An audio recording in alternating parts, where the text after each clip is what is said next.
Sveiki, darbie klausītāji! Laipni lūgti šajā īpašajā mūziķu sarunu epizodē. Es esmu Linda, un šodien Jaunajā studijā ir īpašs viesis. Latviešu mūziķis, es teiktu, kura darbi ar grupu The Tunes ir pamainījuši Latvijas mūzikas industriju varbūt nedaudz. Un viņš ir arī radījis neaizmirstamus skaņdarbus, dziesmas, kur tiešām katrai dziesmai ir savs unikālais stāsts. Dāmas un kungi, Vāris Vilciņš. Čau. Čau un paldies, ka pievienojies. Kādas šodien sajūtas tādas?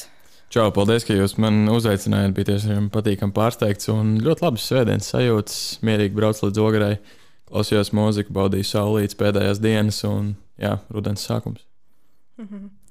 Okay, un sarunas sākumā mums ir neliela aktivitāte, ko sauc par iedot dziesmu. Ideja ir tāda, ka es tev piešķiršu dziesmu vai mākslinieku, kas, manuprāt, vislabāk tevi raksturo, tā nav vizuālā. Un es arī paskaidrošu, kāpēc izvēlējos šo dziesmu, un pēc tam tu darīsi to pašu. Izvēlēsies dziesmu, kas tev, prāt, vislabāk atbilst man. Labi, sarunāts. Okay, let's go. Diezgan grūts, ciets rieksts, es teiktu, bet kad es pirmo reizi dzirdēju Range, es arī publiski Instagramā pateicu, kad es tur sadzirdu Arctic Monkeys pirmsākumus, tīpaši pirmos 2 albumus. Un šī dziesma varbūt, ko es gribētu dzirdēt, bet jums coverojam, un tā ir Arctic Monkeys Brainstorm. Jā.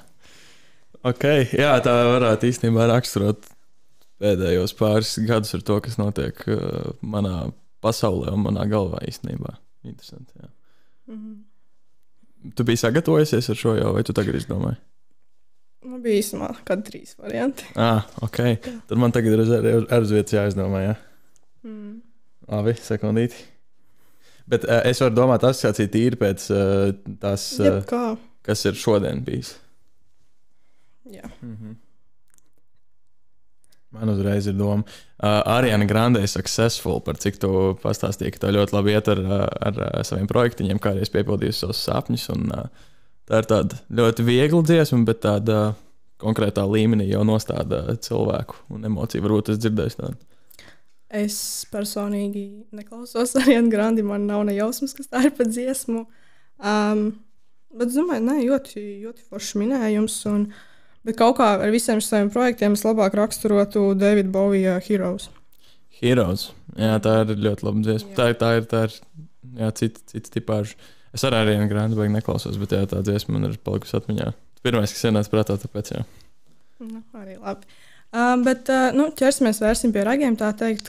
Kā tu uzsāki savu muzikālo karjeru, savu muzikālo ceļu? Šis jautājums ir grūts. Man šķiet, jebkuram mūziķim, jebkuram cilvēkam, kurš kad ir uzsācis kādu veidu ceļu, tas viss notiek pakāpeniski, protams. Pašā sākumā man ar mūziku daudz dzīve nebija saistīta, ja nu vienīgi klasiskā roka diski mājās no tēva ievirzes un krustāva ievirzes. Jo grupas kā Metallica, Pink Floyd skanēja visu laiku caur manu bērnību, arī Davids Bowies, kā mēs iepriekš jau par viņu runājām. Un tā mūzika kaut kā vijās, un kaut kas skanēja tajā mūzikā tāds, kas man uzrunāja nedaudz vairāk par parastu klausīšanos. Atceros pirmās kaut kādas atmiņas no sākuma skolas, kad es klausījos vienkārši parasto populāro mūziku, Davidu Guettu, reperus Eminemu, 50 Cent, un man automātiski prātā gāja videoklipi. Un nevis tie, kas ir viņu videoklipi, bet kas man ienāk prātā. Kāds, kas iet līdz tā dziesmai, vai kā es izpildu dažas tās dziesmas, diezgan bieži ar Eminem, Metalliku, Tokyo Hotel, tādu grupu vāciešu, kas agrāk bija populārāka. Un tad es jau pamanīju pirmās kaut kādas ievirzes uz mūziku.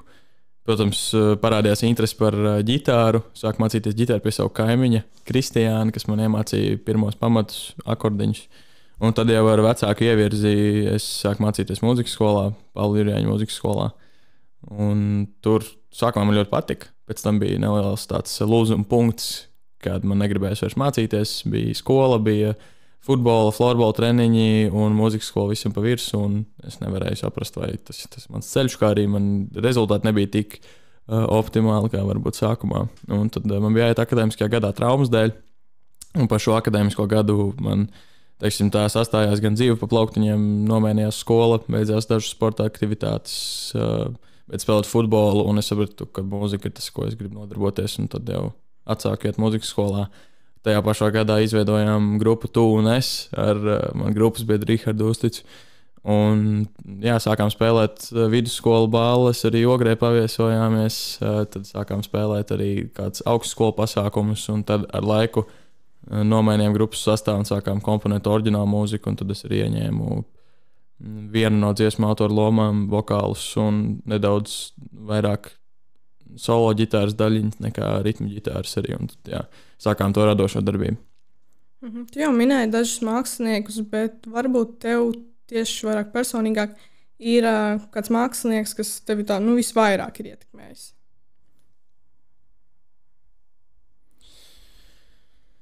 Es domāju, tas ir tāds perfect storm starp James Hetfieldu no grupas Metallica, Mārtiņu Freimani no Tumsas un no Mārtiņa Freimaņa, Aleks Sterners no Arctic Monkeys, kā jau mēs runājām, pilnīgi noteikti.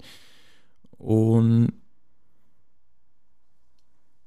iespējams, Antonijs no Red Hot Chili Peppers, kā arī noteikti ļoti kāds svarīgs mākslinieks, kurus vienkārši aizmirsu pieminēt, kas man ir top influences, bet šobrīd nenāk galvā, bet varam palikt pie tā.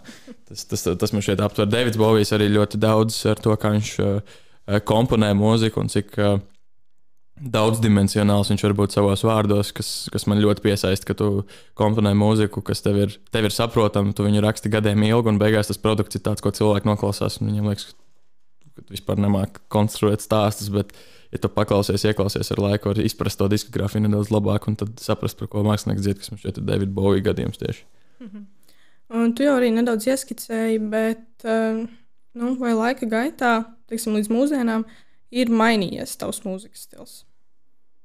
Jā, man agrāk, kad es mācījos sākuma skolā, pamatskolā, man ļoti, ļoti patika reps. Es ļoti daudz klausījos nevis to repu, kas bija tajā laikā populārs, kad parādījās mumble rap aina, bet tieši klasiskais reps, kas bija pirmsākumi, Tupacs, Biggies, Eminems un varbūt ne tik tālu kā Wu-Tang Clans, bet jā, NWA, Eazy-E's, Ice Cubes un šis, tas man ļoti, ļoti piesaistīja paralēli ar Metalliku, jā, un kaut kādām vietējām rock grupām, varbūt Līvi pat sākumā, un tad ar laiku attīstījās mans tas mūzikas skatījums, man ļoti vienā brīdī piesaistīja dubsteps, elektroniskā mūzika, un šīs elektriskās skaņas, kur ir spēles vairāk ar efektiem un bungām tieši. Un tad tas sinerģijā pārtapa par mīlestību pret rock mūziku, pret roka distortētajām skaņām, kas tiek, jā, ar tie viss šīs skaņas, kur tiek spēlēts ar šīm lietām. Un vai tu teiktu, ka mūzika ir vairāk kā tavs hobijs vai vairāk kā darbs? Manuprāt, tu par darbu vari uzskatīt lietu, kas tev nes stabilus ienākumus. Tādēļ šobrīd es teiktu, eksistenciālajā līmenī tas ir hobijs, bet perspektīvā līmenī, un tas, kā es to uztveru, tas ir mans darbs, tas ir mans pienākums, tas ir mans sauciens, jau ir, tas ir to noskaidrojis pēdējo gadu laikā, tas pilnīgi noteikti mans sauciens, tātad tā ir arī mana atbildība par to strādāt, tātad tas ir mans darbs. Un tālāk mums ir stāsts aiz dziesmas, kuras aicināšu tev pastāstīt par vienu no Tunes dziesmām, par tās rašanās vēsturi. Kā notika tas viss process, varbūt kas tev iedvesmoja, un kāda ir tā tava personīgā nozīme, ko tu sarezonē šo dziesmu? Par kuru dziesmu mēs tieši runājam, par jebkuru? Jebkuru tu vari izvēlēties, jā. Laikam, kurā brīdī iznāk šis podcasts? Šovakar. Ok, tad albums vēl nav iznācis ķūniem.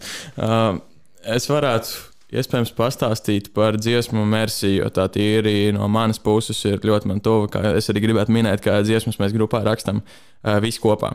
Mūziku mēs komponējam un vārdus pamatīdais pārsvarā ar ģitāristu Danielu Bērziņu, bet pēcapstrāde vienmēr notiek ar pilnu grupas sastāvu. Un tad tās idejas, ja mums ir ļoti kodolīgas no katra personīgi, tad mēs tās vienmēr apvienam ar citu idejām, tad top kaut kas jauns. Un tas viens no piemēriem ir dziesma Merci, kas ir mūsu otrais singls no gaidāmā albuma un otrais singls, kur mēs vispār izlaidām. Un tā ir dziesma par tādu sāpīgo draudzību, teiksim tā, par nelielu nodevību, par to, ka tu nepazīsti īsti cilvēkus, ar kuriem tu draudzējies un ar kuriem tu ieej kaut kādās, nevis intīmākās attiecībās, bet ciešākās attiecībās, varētu teikt.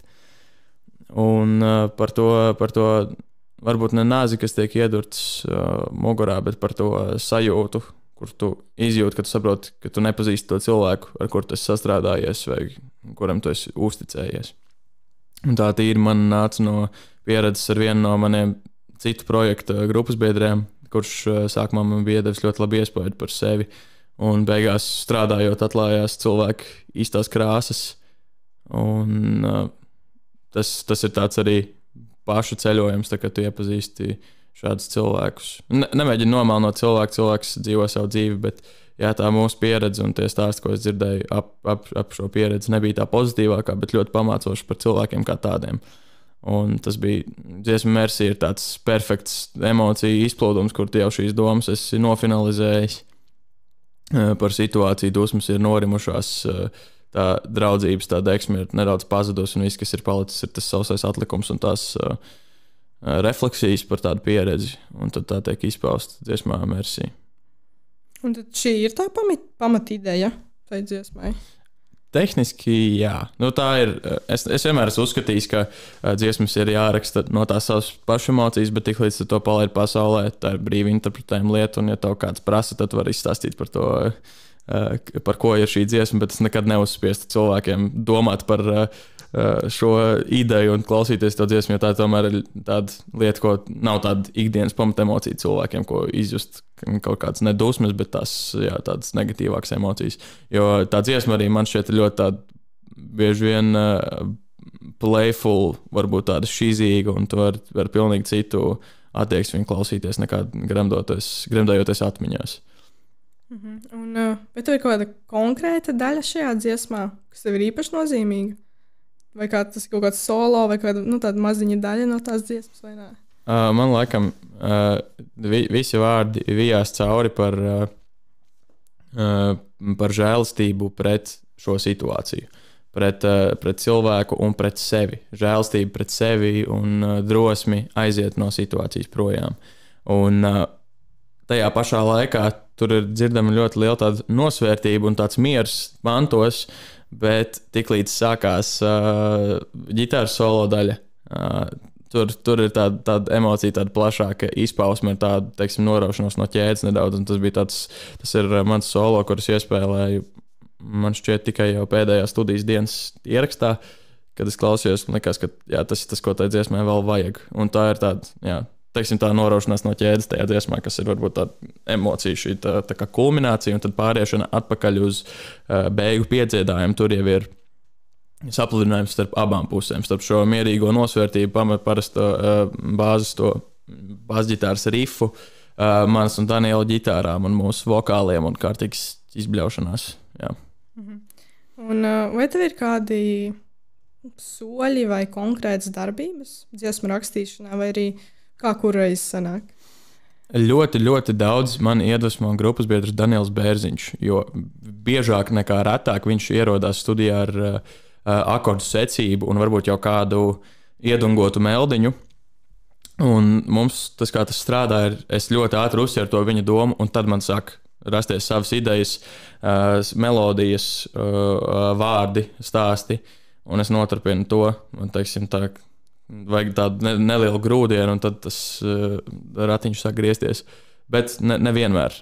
Bieži vien ir tā, ka dziesma sākās ar to, ka tu brauc mašīnā, brauc uz riteņa, nokrīti, spēlē tenisu. Es nekad spēlēju tenisu, ko es muldu, spēlēju florbolu vai futbolu.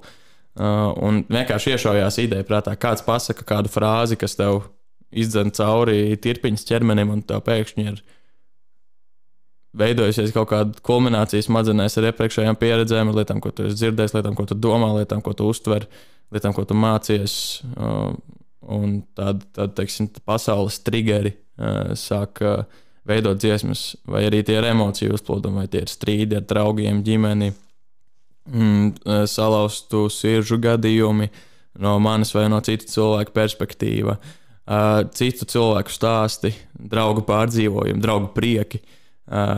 Teiksim, dziesmu vasaras prāts mēs tur gribējām rakstīt vienkārši par to, cik latvieši ir priecīgi par sauli un par to, ka beidzot ir pienākusi vasara, jo man šeit tieši mūsu tauta spēja to novērtēt visvairāk zinot, kāds mums ir ziemas un kāds mums ir rudeņa drēgnie. Un tad, jā, es teiktu, tā ir kulminācija starp iekšējo personīgo pasauli, ārējo personīgo pasauli un šiem triggeriem, kas nāk no apkārtējās vides. Tas tā vienkāršiem vārdiem, jā. Ļoti dziļi. Bet vai tev ir arī kādi, nezinu, konkrēti ieradumi vai rituāli, ko ievēro, kad strādā pie jaunas dziesmas? Nezinu, vai tas būtu, piemēram, nezinu, songwriting camp vai jebkas. Mums ir, jā, tieši tā, kā tu teici, songwriting camp, jā, mums ir šīs te radošās nometnes, kur mēs bieži vien uz nedēļu ar visu grupas sastāvu izveidojam ēdienkarti, dodamies uz veikalu, sapērkam ēdienu, nomājam tehniku, paņemam savu tehniku ar 2-3 mašīnām, braucam uz kādu remote vietu Latvijā. Ļoti iecienīta vieta mums ir Vāne, kas arī ir viena no mūsu gaidāmajām dziesmām tuvākā laiksprīža laikā, kur mēs plānojam izdot latviešu valodā. Un pavadam tur nedēļu, un tīri klausamies sevī, klausamies savās skaņās un mēģinam izveidot kādu konceptu. Mēs esam bijuši pēdējo nometni taisījām Kuldīgā, kad tikko lielie ledusgabali plūda tieši gar upi. Bija ziemas beigas, pavasaras sākums, un mēs bijām pabeiguši tikko rakstīt gaidām albumu Range of Discovery demo ierakstus, ar kuriem mēs pēc tam dotos uz studiju, kam bija domāta šī nometne. Tātad mēs katru dienu pieceļamies, rakstam dziesmas, nevis rakstam dziesmas, bet ierakstam dziesmas, mēģinam gala konceptu izveidot, kas ir tas melnraksts, ko mēs iesniedzam pēc tam skaņu inženierim. Un pēdējās dienas, man šķiet 7 no rīta mēs pabeidzām savu darbu. Mums tajā dienā bija jābrauc pēc tam pēcpusdienā tad mājās, un mēs stāvējām apakšbiksēs ar ģitāristu. Skatījāmies uz Daugava, klausījāmies Arctic Monkey live koncertu un dzērām šampanieti, kad ir tikko noslēgusies nometne. Tātad, jā, viens no tiem rituāliem tālāk vēl neizplūstot ir šīs dziesmu rakstīšanas nometnes, bet biežāk ir dziesmu rakstīšanas nometnes mēs veidojam tad, kad mums jau ir tik daudz savākušās tās idejas, kuras vienkārši vajag realizēt, kuras vajag materializēt, kuras vajag izlaist caur visu grupu un saprast, kas strādā, kas nestrādā. Jo ikdienā tas burbulis, kā tu raksti dziesmas, ir ļoti neparedzams, nestatisks, bet ļoti aktīvs. Tas notiek katru dienu. Katru dienu ienāk prātā melodiņi, melodijas, un, teiksim tā, katram mūziķim, man šķiet, nautos ir jau jāpērk storage jau 4. reizi. Un voice memory arī nav tā, ja tev ir 3 dziesmas, tad tev ir 3 voice memory. Nē, ja tev ir 3 dziesmas, nozīmē, tev jau ir 60 voice memory, un tikai tad ir, un tad rēķinieties grupā. Manā gadījumā šobrīd 2 grupās, arī grupā Revolvi kā ģitāristam, tad ir ļoti, ļoti piepildīts telefons un ļoti piepildīts tas ideju klāsts, kas nāk katru dienu. Un tad tas galvenais uzdevums, kā mūziķim, es esmu novērojis, ir spēt atrast laiku un samanedžēt to, kā tu ieraksti šīs idejas, kā arī neizmantot viņas pārāk ātri. Ļaut viņām nosēsties, ļaut viņām apstrādāties un nelikt sev pašam priekšā. Un vai tu arī mēģini eksperimentēt ar kaut kādiem, nezinu, jauniem skaņu stiliem vai tomēr pieturies pie kā konkrēta?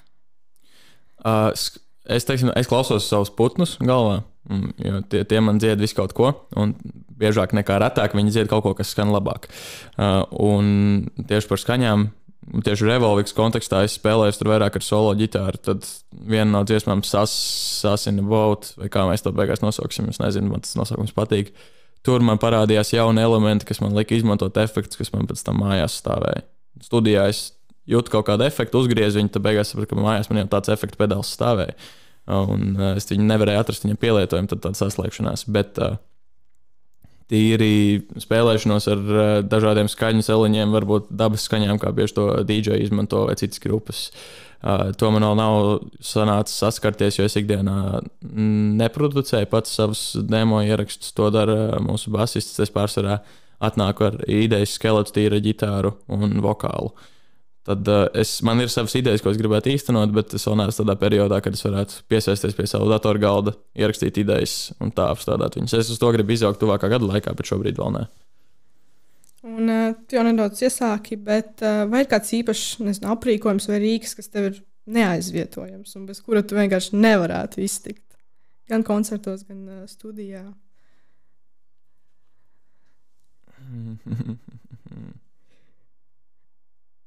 Neaizvietojams rīks. Laikam man jāsaka ģitāras, tas ir pilnīgi noteikti. Manuprāt, pagaidām man iet šī ģitāras izpratnes un ideju translēšana tieši caur ģitāru, un tad bez ģitāras es noteikti nevarētu. Es nevarētu būt tikai vokālists un nespēlēt vispār ģitāru. Es arī nevarētu būt tikai ģitārists un vispār nedziedāt. Tos es noskaidroju, man ļoti patīk grupā Revolvika, bet ķūnos es ļoti daudz spēlēju ģitāru, gan soliņus, gan iespēles, gan ritmu partijas, gan, un tad arī vokāls, un man ļoti patīk saslēgt šīs abas lietas, jo viena pamato otru, jo es neteiktu, ka es esmu labākais vokālists Latvijā, es arī neteiktu, ka es esmu labākais ģitārists Latvijā, bet es esmu atradzis kaut kādu to savu skaņu starp abiem, kas ir tas, ko es māku daru un kur es man šķiet arī varu ievietoties tālāk pēc tam mūzikas industrijā. Un tad, es meklēju šo balansu starp ģitāru un vokālu, un tās lietas, bez kā es nevarētu. Jā. Un, tu jau teici ģitāra, bet vai kādreiz ir gadījies aizmirst kaut ko svarīgu pirms koncerta? Stīgas. Ir tā, ka bieži vien stīgas plīst koncertos, un tā ir tāda lielākā baila ģitāristiem. Un tad, kad man ir saplīsuši stīgas, man ir paveicies, ka man ir bijusi rezerves ģitāra līdzi. Bet ir arī bijuši gadījumi, kas ir privāti pasākumi, kad tiešām otrajā dziesmā noplīst ļoti svarīga stīga, un tad tev visu koncertu ir jāskatās uz savu ģitāru un jādomā jauni veidi, kā izspēlēt dziesmu, kamēr dziesma jau skan. Un tas ir ļoti, ļoti izaicinoši. Ja tu aizmirst rezerves stīgas, tad tas tāds rookie mistakes man šķiet, bet ko manuprāt vēl mūsdienās pieļauj ļoti, ļoti lieli mākslinieki. Un es arī cenšos laboties un ņemt līdzi visu, ko vajag, kā arī tehniskas lietas, kā skaņotāja ģitārām, kas vienmēr ir jābūt līdzi. Varbūt kāds saplīsis vads gadās, vai tu aizmirsti nomainīt baterijas efektu pedāļiem, vai paņemt līdzi barošanas vadus. Tīri tehniskas lietas, ko tu ikdienas stresā vari aizmirst, tāpat kā ejot uz darbu, aizmirst ielikt, kladīti. Un vai ir kāds koncerts, kas tev ir īpaši palicis atmiņā, un kāpēc? Zinu, ka Liepāja ir ļoti svarīga pilsēta jebkuram mūziķim, bet varbūt tev ir kaut kāds savs stāsts. Šādās Lujam Fontēnam, un liels viņam paldies par to, ka mums bija tā iespēja pavisam nesen ar grupu Tunes 2 dienas pēc kārtas spēlēt Fontēna Palasā. Un tur, man šeit Liepāja, par cik tā ir tāda Latvijas mūzikas galvaspilsēta. Vismaz, ja ne tagad, tad noteikti agrāk, un vēl joprojām kultūrāli tāda ir. Liepājā bija tā sava veida tāda eiforija, kad mēs esam arī tagad mums ir iespēja spēlēt šīs skatuves, kuras kāpuši tik daudz lieli mākslinieki. Un mums bija iespēja iesildīt pats Luis Fontēns uzstājās ar savu blues bandu, kur viņam bija cilvēki no visas pasaules, kas ar viņu spēlēja kopā, un mēs viņus dabūjām iesildīt, kas bija ļoti, ļoti interesanti. Liepāja varbūt bija tāds, atdurs punkts, bet man ļoti, ļoti tuvs koncerts ir pirmais Tune koncerts, kas bija Āduršu pilsētas svētki, kur mums tika dota iespēja uzkāpt uz skatuves kopā ar mūziķiem, kā Vermont 2 stūris tajā laikā. Bija citi zēni, un kas mums tur vēl bija? Ja nemaldos, Karnevāla Youth arī tur spēlēja. Un varbūt vēl kāds. Un tas pats koncerts bija pasākumam, ka pa pilsētu braukāja 2-stāvīgais autobus. Un skatuve bija uz otrā stāva. Jo tajā laikā bija Covid laiks, bija, ja nemaldos, 2020. gads, un nevarēja taisīt iekštelpās pasākumus. Tādēļ tas, ko izdomāja Ādažu novads, bija noierēt 2-stāvīgu autobusu, otrajā stāvā uztaisīt skatuvi un braukāt pa pilsētu un spēlēt tās iedzīvotājiem koncertus. Un arī mums deva iespēju uzkāpt uz skatuves un izmest varbūt līkumu ne caur pašu pilsētas centru, bet tāpat caur pilsētu un nospēlēt savu pirmo koncertu ar oriģinālu mūziku. Un mēs visi bijām piečurējuši bikses. Pie tam autobus vēl nestabils, mēs tādu skatus nebijām spēlējuši ar tādu tehnikas aprīkojumu līdz galam. Visiem pirksti augsti un vokāli lūst, bet kaut kāda pārliecība mums sēdē iekšā, ka tas ir tas, kur mums ir jābūt, un mēs darām savu lietu. Un mēs nospēlējām koncertu. Mums ļoti, ļoti patika. Tajā laikā mums bija 4 dziesmas sagatavotas. Mēs viņus nospēlējām 2 reizes par riņķi un tad kāpām nost. Un tas bija tāds viens no izaicinošākajiem koncertiem un sajūtām, kāda man bijusi. Un noteikti viena no tādām svētākajām atmiņām. Tur arī sanāca iepazīties ar Karnevāla Youth džekiem. Viņi, protams, mūs neatcerās, bet mēs atceramies viņus ļoti labi, jo mums tāds pirmais iespējas bija.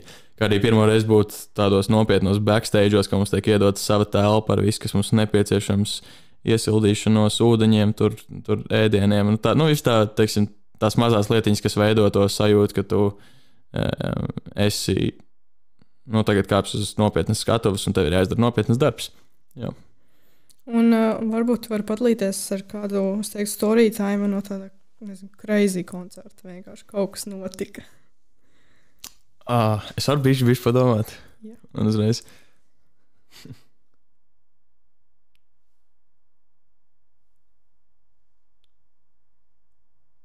Mums ir bijuši visādi koncerti. Es neatceros īsti ar ķūniem, kad mums būtu bijis tāds crazy koncerts, jo mēs vēl neesam īstenībā tik daudz koncertus nemaz spēlējuši. Mēs esam aktīvi jau 3 gadus, bet mums ir bijuši kaut kādi, ja nemaldos, 5 koncerti. Man šeit Tallinas pagalmā, kad mēs uztaisījām pirmo tādu debijas koncertu, tagad, kad mēs izdevām pirmo dziesmu, jo mēs ļoti daudz koncertējām ar oriģinālu mūziku, pirms mēs bijām izdevuši kādas dziesmas. Mēs gājām uz vietām, spēlējām, un visi cilvēki tāpat nāca, tie pārsvarā bija draugi, un mūsu tas tuvākais loks, kā parasti tas ir mūziķiem.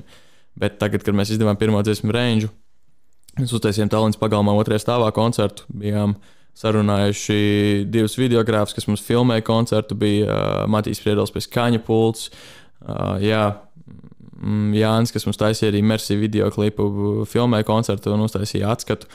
Un tur bija diezgan crazy, jo ģitāristam saplīs ģitāra, man nolūza vokāls, jo man iepriekšējā diena bijuši traka. Rihards arī īsti nesaprat, kur viņš atrodas. Matīsam pie bungām argāja diezgan jautri. Bet mums bija dūmašīna, mums bija kameras, cilvēki bija priecīgi, un mēs norāvām jumtu. Mums beigās sanāca dziesmu Range izpildīt 7 minūšu garumā, kas arī, un pēc tam arī sataisīt labi YouTube klipu tam. Un tas bija tāds interesantāks koncerts. Bet vēl trakāk ir bijis, protams, man šeit visiem mūziķiem ir stāsti no pagātnes, kur tas spēlēs mazākus pasākums. Un mums bija īstenībā ne tik mazs pasākums, bet tāds attāls Lauberes kultūras namā ar grupu nevis The Tunes, bet Tu un Es, kad mēs vēl spēlējām cover mūziku ar nedaudz citu sastāvu. Un mums koncerta vidū visā pilsētā pazuda elektrība, un pie tam, starp citu, Lauberes kultūras nams ir vieta, kurš pokojās, un to mēs varam apliecināt kopā ar mūziķi Matīsu Kalniņu, ar kur mēs te pavadījām vienreiz pusvasaru, mums bija pilnas sarunas ar spokiem, viņi mums klauvēja apakaļ, mēs redzējām visu kaut ko, mēs dzirdējām visu kaut ko, tātad spoki ir īsti, un viņi ir Lauberes kultūras namā. Un mēs savaidījām mūsu bundzinieku, jo gadu vēlāk mēs tur ieradāmies ar grupu Tu un Es, savaidījām bundzinieku ar spoki, viņš tāds nedaudz tramīgāks bija, un tieši koncerta vidū izsita korķis, un es nezinu, vai mans prāts ir uzkonstruējis to atmiņu, vai tā notika, bet es dzirdēju tādu spiedzienu no viņa, ko es nekad neaizmirsīšu. Tas tāds labāks stāsts. Tad ir bijis vēl nedaudz citu sastāvu, bet man personīgi mums bija tāds, otrā aina saucās mūsu grupa. Mēs izveidojām koncertu izrādi, kur mēs braukājām pa Latviju, balstoties uz mūžīgā unisona darbiem. Un mums arī bija tā iespēja braukt uz Beļģiju, spēlēt Beļģijas latviešiem Jāņu pasākumu. Un ierodoties tur, vietējie Beļģijas Latvijas iedzīvotāji bija parūpējušies par to, ka 2 no mūsu grupas biedriem nebija kā nokļūt no lidostas līdz pilsētai. Mums, protams, bija naktsmītnes, kas bija ļoti forši sarunāts, un instruments mums sanāca attransportēt, bet tad, kad mēs ieradāmies uz vietu, kur mums bija jāspēlē, sapratām, ka viņi ir aizmirsuši noīrēt skatuvi. Bet mums ir jāuzliek tehnika, un zālē tu nedrīkst tehniku likt. Plus tajā laikā tas bija no Beļģija vasara, bija ļoti, ļoti karsts, pie 30 grādiem. Tas, ko mēs darījām, ņēmām lietas savās rokās, un mēs redzējām kaudzi ar paletēm, un no paletēm uztaisījām uz vietas skatuves, un tad pārsvīduši uzģērbām apakaļ savus tērpus un spēlējām koncertu. Mums bija ļoti liels strīdi ar vietējiem organizatoriem par visādām lietām, par backstage'iem, par to, ka mums pašiem jāceļ skatuve un tādas lietas, un tad tas viss pasākums bija tāds ļoti krāšņš, un ļoti, ļoti, ļoti interesanta pieredze bija arī tas brauciens. Es gribu nedaudz pakomentēt par to Lauberi, jo es pati esmu no Madlienas un dzīvoju, nezinu, cik tur 9 kilometri, man liekas. Mm-hmm. Un man pirmā dzirdēšana vispār par šādu jūsu koncertu. Tas bija privāts pasākums vai?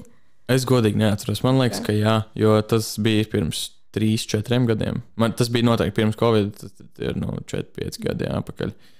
Un mēs nebijām kā deķūns, mēs vēl nebijām tik publiski, mēs bijām tu un es, mēs bijām skolu bāļu grupa. Jā. Un jā, tiešām lauprēs paukojas, tas ir fakts. Bet vai tev pašam jau ir bijis tāds moments, bācis to izdarīju, man sanāca? Vai, nezinu, ka tu esi uz skatuves, priekšā ar visu šo cilvēku, vai tev pašam liekas, tā ir? Man ir bijuši momenti, kad man ir bācis izdarījis un sanāca, un man ir bijuši momenti, kad ir bācis. Tas bija drausmīgi. Es negribu šeit atrasties, es negribu šobrīd eksistēt uz šīs skatuves, kas ir man šķiet katram mūziķim. Tāds ir gan momenti, kad liekas, ka visi, kas ir skatītāji, vienkārši grib noģīt no tā, cik superīgs bija tas moments, ko jūs tikko uztaisījāt. Gan arī tāda sajūta, ka tev pēkšņi kāds noraut bikses skatuves priekšā un visiem ir nenormāli smieklīgi. Tā kā šis spektrs liecās no vienas puses līdz otram. Ir bijuši ļoti, ļoti pozitīvi momenti, kad, teiksim, izdodas kādas vokālās līnijas vai superīgi sanāks soliņš. Mums laikam labs moments bija tieši Tallinas pagalmā, kad mēs sapratām, cik mums labi sanāk strādāt ar publiku, kad gan festivālā fāze šogad vasarā, kas ir festivāls, kur mēs ar daļai paši taisījām, bet mums arī bija iespēja spēlēt. Un tad mēs sapratām, ka cilvēki īstenībā zina dziesmas mūsējās, arī angliskās, kas ir ļoti, ļoti patīkams pārsteigums no latviešiem. Un kad tie cilvēki klausās, viņiem patīk, viņi dzied līdzi. Un man patīk arī paspēlēties ar publiku koncertos daudz ar dažādām vokālajām līnijām vai lielām, piezīmēm, un kad cilvēki darbojās līdzi. Un tad labi momenti bijuši, kad ir pēkšņi sākušās kādas improvizācijas. Pirmo reizi atceros, kad ir šī Freddija Merkurijas atdziedāšanās. Man bija savas atdziedāšanās, kuras es arī izdomāju. Un tā ienāca prātā spontāni. Mārupē mēs spēlējām koncertu pirms pāris gadiem, un arī grupas biedri nezināja, es pats nezināju. Mēs vienkārši dziesmas vidū apstājāmies, un es sāku vienkārši dziedāt to. Jo notikot kļūda, ka mēs nevarējām turpināt spēlēt, apstājās dziesmas, vienkārši sāku bliest. Un pēkšņi visi sāk atbildēt, un tas bija tāds wow. Un kopš tā laika mēs to darām katrā koncertā. Sliktāki momenti ir tikpat pretēji drausmīgi, ka dziesma skan tik drausmīgi, ka tu pat nevari turpināt spēlēt. Ir atskaņojusies ģitāra, vokālists, nezinu, kur viņš atrodas, bundzinieks sit nepareizajā ritmā, un, basists jau dejo ar meitenēm zālē. Un šitas skaņu cilvēks pie pults jau ir aizmidzis. Arī tādi momenti bijuši. Man ir bijuši, kad es spēlēju ar klasisko ģitāru savā laikā konkursus, un tas mans stāsts, ko es esmu stāstījis cilvēkiem ar lielāko tādu tā kā apkaunojumu sajūtu, bija, ka konkursu vidū spēlēju savus skaņdarbus, zālē ir kādi 200 cilvēki un ļoti daudz tieši klasiskās ģitāras profesionāļi. Un tu vienkārši apstājies dziesmas vidū, jo nezinu tālāk, ko spiest uz ģitāras. It tehniski zinu, bet iestājas tāds aptumsums prātā. Un tu sāc no sākuma, un man bija tā, ka es pirmo reizi dzīvē sāku dziesmu 11 reizes no sākuma. Tā, ka pie kādas 5. reizes cilvēki jau plaudēja, lai es tīnos prom no skatuves, bet es piedzīvoju lielāko kaunu savā dzīvē, un tad bija tam kaunam tāds, pie 10. reizes bija tāds kritums, ka es saprotu, ka tas pilnīgi ir maznozīmīgi. Un tad man arī aizgāja tie skaņdarbi, un es arī tiku uz pedestālu tajā konkursā. Nezinu, vai par mani apžēlojās vai kā, bet tas ir tāds, jā, ka ir jāpiedzīvo ļoti liels kauns, lai tu varētu izjust tās labās emocijas un tās kaut kādas virsotnītes. Tu jau nedaudz iesāki, bet kādi ir tie lielākie izaicinājumi, kas bijuši tavā ceļā, tīpaši šajā, es teiktu, mūzikas karjerā? Paškritika un paškritika man šeit ir galvenais, jo tev liekas, ka vienmēr tu dari kaut ko nepietiekami labi, lai tu varētu to, teiksim, darīt publiski. Vai, tas ir kaut kāds tāds. Man nav tāda dabiska pašpārliecinātība iekšā, ko es novērojis bieži vien mūziķos, kas parasti pārto par iedomību, bet šī iedomība bieži vien mūziķiem nospēlē par labu. Man tā iedomība kaut kā nav nekad bijusi, un varbūt tas pat ir nedaudz slikti, bet jā, tas ir, ko es visvairāk cīnos, ka ja es tā izturos uz skatuves, vai es par to dziedu, tad es to dziedu, es par to tajā brīdī jau esmu pārliecināts, un man liekas, ka tā ir ok. Tas nav tā, ka tas nekad nav bijis tāds stants, kad iedziedās šido, jo šitas liekas stilīgi, un varbūt kāds domās, ka tas ir stilīgi. Un tad bailes, jo man nav joprojām, ne bailes, bet uztraukums. Tieši kā tu menedžo uztraukumu, jo uztraukums izpaužas bieži vien fiziski. Un ja tu kā vokālists esi sabijies, to var dzirdēt momentāli, ja tu strādā ar vokāliem. Un, ja tu spēlē ģitāru, to var dzirdēt momentāli, ja tu strādā ar pirkstiem, kas vienkārši trīc, kamēr tu spēlē, nevar paspēlēt, ja tu esi uztraucies. Un tad tas, kā ar to es tiku galā, ir sports un meditācija. Meditācija viens no tādiem atslēgas punktiem tīri, lai izprastu sevi, atbrīvotos no tā imposter syndrome, kas ir ļoti, ļoti aktīvi man šeit jebkuram performeram. Es esmu daļēji arī aktieris, šobrīd jau raidījuma vadītājs pie 16+, un mūziķis. Tad es esmu dabūjis dažādus spektrus, kur tev ir tā kā jāspēlē uz publiku, un ir dažādi veidi, kā spēlēt uz publiku, bet tie ieroči, kā ar to cīnīties, pa lielam ir vieni tie paši. Ka tev ir jāatrod veids, kā noticēt sev, un kā radīt to savu domu un darīt savu darbiņu, un saprast, ka, hei, tā ir mana vieta, man te ir jābūt, un viss.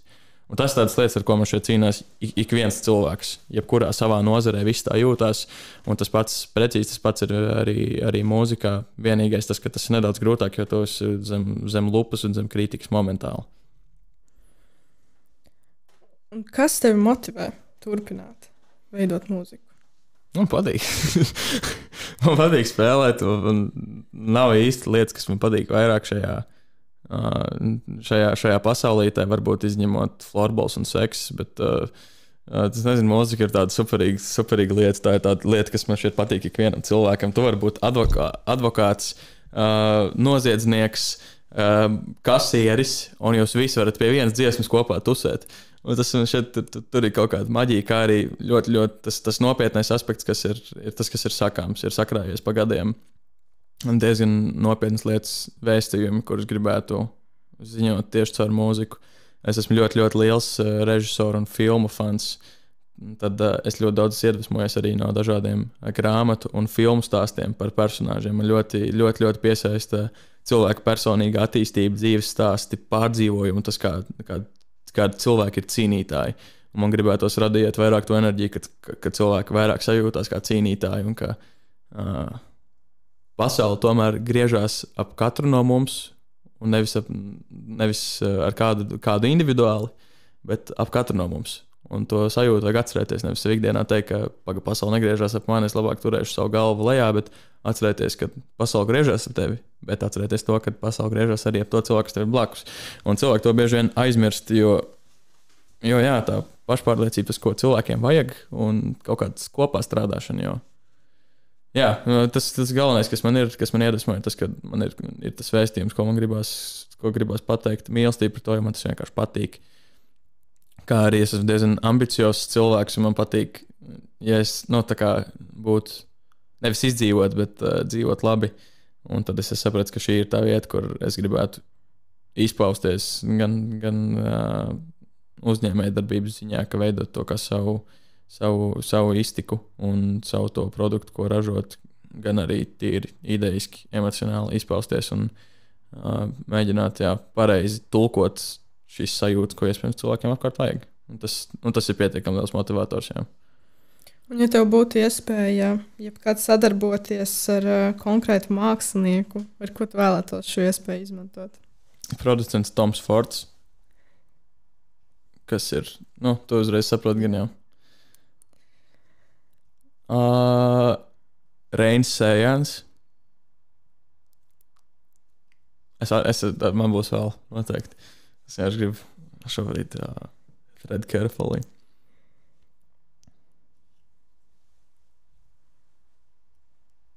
Man ir ļoti daudz mākslinieku, kuriem es nevis gribētu sadarboties, bet es vienkārši gribētu dzirdēt, kā viņi raksta mūziku. Es nezinu, vai mums būtu kopā kaut kas, ko teikt, bet es gribētu dzirdēt, kā viņi to dara. Teiksim, Davids Gilmors. Nezinu, vai viņš šo komponē īstenībā, bet, manuprāt, es gribētu klausīties, kā viņš komponē, bet es nezinu, vai mums kopā kaut kas īsti sanāktu, teiksim tā. Reinis Sējāns, man liekas, tur varētu kaut kas interesants tapt. Jā, Ford kungs, arī. Es ceru, ka es pareizi nosaucu viņu vārdu, ka man nav kaut kāds ablums, ka Toms Fords bija tas producents. Jā, tā viss kārtībā. Ir daudz kinorežisoru, kuriem es gribētu pastrādāt, un varbūt patulkot viņu domas ne tikai uz ekrāna kā aktieriem, bet arī mūzikā. Tad, labi, bet paliekam pie mūziķiem. Iespējams, Lord bija tāda dziedātāja, kurai ir Royals un Team, bet viņa arī mazāk mums šeit komponē, bet viņa ir tāda superīga skaņa, ko man gribētu sadziedāties. Tā.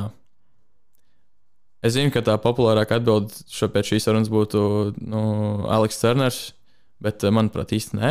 Es gribētu paklausīties, kā viņi komponē, bet, manuprāt, mums nesaskanētu, jo mēs tā kā, ja mēs esam vienādās pozīcijās, tad ir grūti kopā skanēt. Un viņam jau ir projekti, viņam ir Last Shadow Puppets, kur ir super viss un Monkey, un šeit tur nevajag vēl kaut kam būt.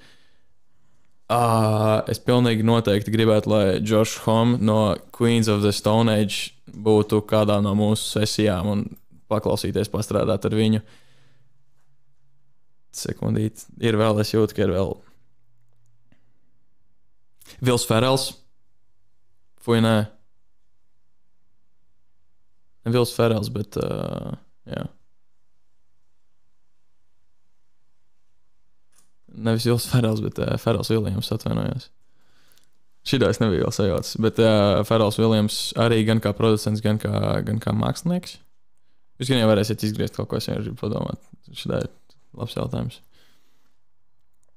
Nu labi, ja būtu iespējams, tad ar Mārtiņu Freimanu, bet diemžēl tas vairs nav iespējams. Tad es ļoti, ļoti, ļoti gribētu.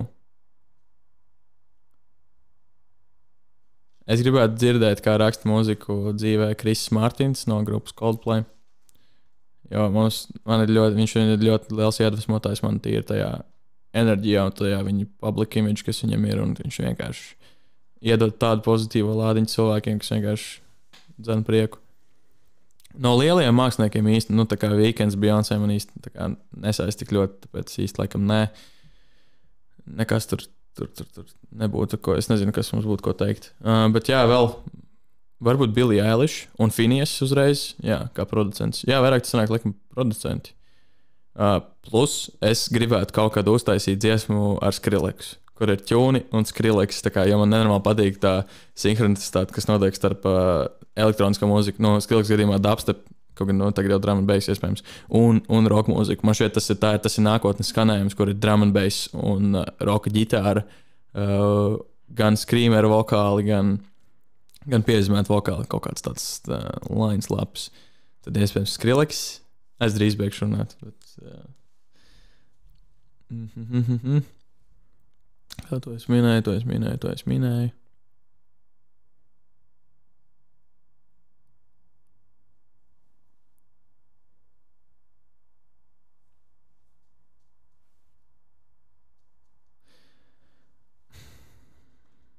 Slim Shadys. Nevis Eminems, bet Slim Shadys. Tas man šeit būtu vienkārši fenomenāli. Bet es arī ar visiem šādiem māksliniekiem gribētu sastrādāties nevis tādā brīdī, kad tas ir kā handouts no viņa puses, bet kad tas makes sense arī klausītājiem, kad tas ir interesanti. Tas nozīmē, ja ķūniem būs tā iespēja izaugt no tik milzīgiem kā nevienai grupai vēl Latvijā, tad tajā brīdī es gribētu šādiem māksliniekiem sastrādāties. Un tas man šeit skanētu krūti. Un labi, tas ir neiespējami, bet Liams vai Noels Gallagheri. Tas man šeit ir pavisam neiespējami, bet kaut kādā ziņā. Man ļoti patīk dažādi projekti, kas ir uztaisīti, kas ir latviešiem, ir 5LV himnas bijušas, ir kaut kur ziemeļos 2 dvēseles dziesma, kur ir ļoti daudz mākslinieku kopā, kur ir vienkārši eksplozijas starp māksliniekiem. Un tā Earth Song, Michael Jacksons, ko producēja, un We Are The World, tādas dziesmas, kur ir vienkārši tie mākslinieki kopā. Tādi projekti ir tas, ko es arī gribētu kaut kādā brīdī taisīt, jo man šeit tas ir vienkārši tik spēcīgi kaut ko tādu veidot. Un tad, laikam, ļoti daudz mākslinieku, kuriem es gribētu reizē sastrādāties uz tādiem projektiem. Nevis, ka tā ir ķūnu dziesma un tur fīto tādu cilvēku, bet tā nav ķūnu dziesma, tas vienkārši projekts, kas ir uztaisīts, kur savilkti šādi cilvēki kopā. Kaut kā tā īsa atbilde. Visā visumā. Kā izskatās tā tuvākā vai tālākā nākotnē tieši mūzikas ziņā, ko jaunu var sagaidīt?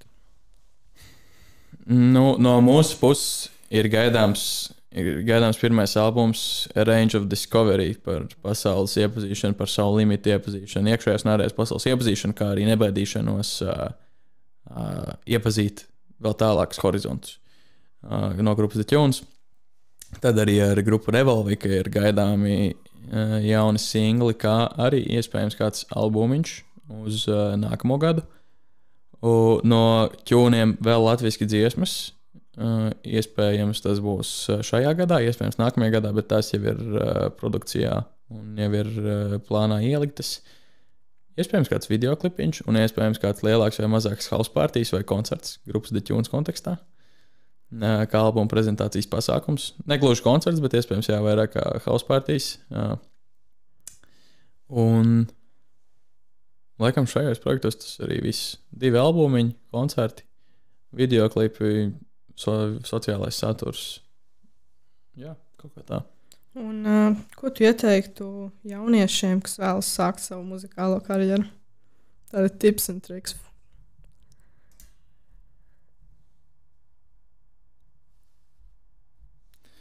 Nebaidies būt dīvains pirmos 2 gadus. Paņem to mikrofonu rokās un iziet cauri tam maziem kauniņam sākumā, jo pēc tam viņš norimstās un tev paliek vienkārši jautri. Jo tikai izejot cauri savai dīvainībai, tu sapratīsi, kas no tā viss ir loģisks, un tu sāksi teikt kaut ko, kas ir loģisks. Un man šķiet, es pats vēl esmu pārējais fāzē, kad es pats bieži vien nesaprotu, ko es esmu uzrakstījis, un es to saprotu vēlāk. Vai arī to nedaudz vajag piekoriģēt, lai to saprastu labāk. Un tad tā kā balsties uz savu to dīvainību, nemēģini būt stilīgs vai izklausīties kaut kā konkrēti, kas tev liekas, kas ir, kā tam būtu jābūt, bet ja tev iekšā liekas, ka šitā tas ir interesanti, šitā tas skan tā kā forši, tad uzticies tam, tai pamatideja, jo tā pamatideja tas, kas beigās rezonēs par klausītāju. Ja tu uztaisīs dziesmu, kas tev liksies, ka ir stilīgi, neviens viņu neklausīsies. Ko vēl es varētu ieteikt, ir uzdrīksties, ko visi jums ieteiks, vienmēr uzdrīksties mēģināt un uzdrīksties kļūdīties, jo viena kļūda, un tu esi kļūdījies, tāpat arī viena darbība, un tu esi kļūdījies. Tu esi kļūdījies uz katra stūra, un tā kļūda ir daļa no tā kaut kāda produktiņa, ko tu pēc tam sasniedz, lielāku vai mazāku mērķīšu. Ja tu esi ambiciozs, ja tu neesi tik ambiciozs, bet tev ir kaut kāds mērķis, kur gribi sasniegt, tev vajag kādu 1-2 kļūdas, lai tu viņu sasniegtu. Un tas ir normāli, un jā, no serijas nebaidīties no dzīves, dzīvot savu dzīvi un dzīvot to taisnīgi pret sevi, jo es vienmēr mēģinu atgādināt gan sev, ļoti mēģinu atgādināt to sev, gan arī citiem cilvēkiem un arī citiem mūziķiem, kas man ir apkārt mūsu ikdienas vidē, mūsu draugiem, ka, ja tev ir tā ideja, kas tev sēž, tev viņi ir jārealizē, jo manā uztverē ideas have us, we don't have them, un ja šī ideja ir iemiesojusies tevī, tad tu esi kā antēna, kurai tā ir jāradīja, un ir kāds uztvērējis šajā pasaulē, kurš uztver šo ideju, kuram tā ir jāuztver, kāds cits cilvēciņš, kuram būs svarīgi to dzirdēt vai to pieredzēt. Un tas var mainīt viņu dzīves, tev pat nezinot. Kvotojot grupu Emberga, tauriņa efekts var notikt, un uz to vajag vienmēr atcerēties. Dari, vadies pēc savām idejām. Ja tu esi arhitekts un tev ir tā ideja, tiec līdz tam plānam. Ja tu esi sportists un tev vajag sasniegt to rekordu, tiec līdz tam rekordam. Pat ja tu netiksi, iespējams, pa ceļam tu izdarīsi kaut ko tādu, kas ir ļoti nozīmīgi. Ja tu esi tas mūziķis, kas grib vinnēt konkrētu apbalvojumu, tiec līdz tam. Ja tev ir svarīgs tas zelta mikrofons vai krēmijas, tiec līdz tam. Ja tu esi mūziķis, kas grib iedvesmot to un to cilvēku, lai viņi turpinātu darīt lietas vai sāktu darīt lietas, tiec līdz tam, ka tu pasaki to. Lielas paldies, ka piedalījies šajā sarunā. Ar jums kopā biju es, Linda un Varis. Ceru, ka jums radās ieskats, kā ir būt mūziķim un dzirdēt šos dažādos stāstus. Bet uz tikšanās nākamajā epizodē. Jā, paldies, Līna, par uzaicināšanu. Čau!